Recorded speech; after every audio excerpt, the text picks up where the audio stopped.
তো JELET examination, WBG examination এবং পলিটেকনিকে ভর্তি, তো যারা এই ধরনের যারা স্টুডেন্ট আছে অথবা যারা ডাব্লিউবি ক্যাপের মাধ্যমে যারা কলেজে ভর্তি হতে চাইছো বা পিইউএমডিটির যারা স্টুডেন্টরা আছো, তোমরা কিন্তু অনেকটা কিন্তু চিন্তায় আছো, ঠিক আছে?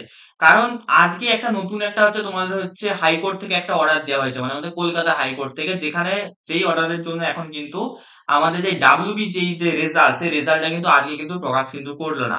এবং যারা হচ্ছে আমাদের পলিটেকনিকের স্টুডেন্ট আছে, জেক্সপো এবং ভোগলেটের থ্রুতে যারা হচ্ছে পলিটেকনিকে ভর্তি হতে চাইছো, তাদেরও কিন্তু আজকে হচ্ছে র্যাঙ্ক কার্ড আসার কথা ছিল। আমার মনে হয় না আজকে তোমাদের কোনো র্যাঙ্ক কার্ড আসবে, ঠিক আছে? তো এখানে ব্যাপারটা কি হয়েছে, ব্যাপারটা হচ্ছে আজকে হচ্ছে আমাদের কলকাতা হাইকোর্টে বেসিক্যালি মামলা ছিল, ঠিক আছে? সেখানে হচ্ছে আমাদের যেই অনারেবল কোর্ট সে বলে দিয়েছে যে হচ্ছে যেই লিস্ট, অ্যাকচুয়ালি এখন তোমরা সবাই জানো 144টা লিস্টকে আমাদের রাজ্য সরকার মানার চেষ্টা করছে, ঠিক আছে? মানে টিএমসি মানার চেষ্টা করছে 144টাকে।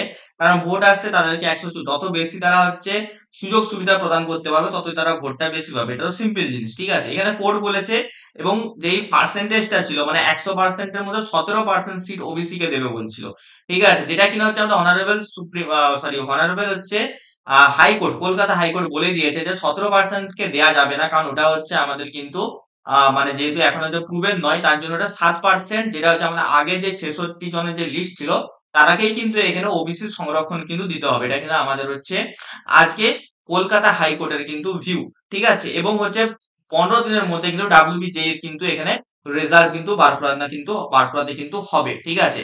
এবারে তাহলে ব্যাপারটা কি হলো, 15 দিনের মধ্যে ডাব্লিউবিজে এর এক্সামিনেশন, এবং বাকি কলকাতা হাইকোর্ট এটাও বলেছে যে বাকি যত এক্সামিনেশন আছে সব এক্সামিনেশন কে কিন্তু এই প্যাটার্নে কিন্তু করতে, মানে 7% সংরক্ষণ ওবিসি কে দিতে হবে, 17% কিন্তু দেওয়া যাবে না।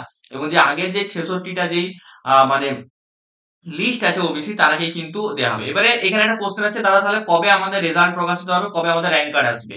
এখানে একটা জিনিস মাথায় রাখবে, রাজ্য সরকার কিন্তু অবশ্যই কিন্তু এখানে কিন্তু আমাদের ডিভিশন বেঞ্চে কিন্তু যাবে, মানে মামলাটাকে আরো হচ্ছে লেন্দি কিন্তু প্রসেস কিন্তু হবে। রাজ্য সরকার কিন্তু হার কিন্তু মানবে না, আমি এখনই বলে দিচ্ছি, ঠিক আছে? মানে এখানে কি হচ্ছে, একজন রায় দিল, এবার তবে তার উপরের জনের কাছে যাবে, আরো সেখানে ডিভিশন বেঞ্চে যাবে, সেখানে একটা রায় আসবে। তার মানে ব্যাপারটা যে গোল গোল করে আমরা পুরোপুরি কিন্তু ঘুরছি, ব্যাপারটা কি হচ্ছে, পুরোপুরি আমরা গোল গোল করে ঘুরছি, ঠিক আছে?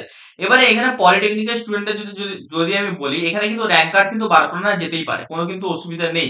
কিন্তু এখানে র্যাঙ্ক কার্ড হচ্ছে আমার মনে হয় না বার করাবে, কারণ হচ্ছে বার করাতেও পারে, কিন্তু দেখো র্যাঙ্ক কার্ড বের করলে তো কোনো ওবিসি সংরক্ষণ তো বেশি কম তো কোনো ব্যাপার না। Rank card normal rank card বেরোবে, রেজাল্ট নরমাল রেজাল্ট বেরোবে, ঠিক আছে? কাউন্সিলিং প্রসেসে কিন্তু এখানে কিন্তু লেট কিন্তু হবে, ঠিক আছে? কারণ রাজ্য সরকার এখানে কিন্তু ঘুরে কিন্তু ডিভিশন বেঞ্চে কিন্তু আরো কিন্তু মামলাটা করবে, যে আমরা মানে হয় না যে একটা একজনের যে মামলা পছন্দ হলো না, তো তার হায়ার অথরিটির কাছে আমি আরো মামলা করব। তো এরকম ধরনের জিনিসটা কিন্তু আরো গোল গোল করে কিন্তু ঘুরছে, ঠিক আছে? তাহলে জিলেট এক্সামিনেশনের কথা যদি আমি বলি, দেখো আমি এটা বুঝতে পারছি না কাউন্সিল, ব্যাপারটা কিছুই না, ব্যাপারটা কি হচ্ছে জানো?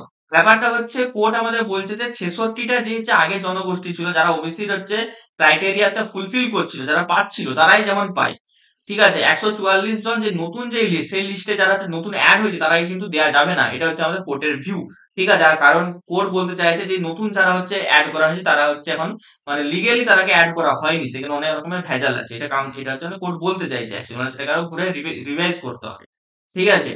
এবং আমাদের রাজ্য সরকার কি চাইছে, রাজ্য সরকার চাইছে আমরা কোনো প্রকারের মেরিট লিস্ট বার করানোর আগে যাতে আমরা এই 144 জনের যেই লিস্ট সেটাকে যাতে অনুমোদন পাই, যাতে কি হয়, যাতে আমরা বেশি বেশি পরিমাণে মানুষকে সংরক্ষণ দিতে পারি, ঠিক আছে? মানে বেনিফিট দিতে পারি, ঠিক আছে? যেহেতু সামনে ভোট তোমরা সবাই জানো।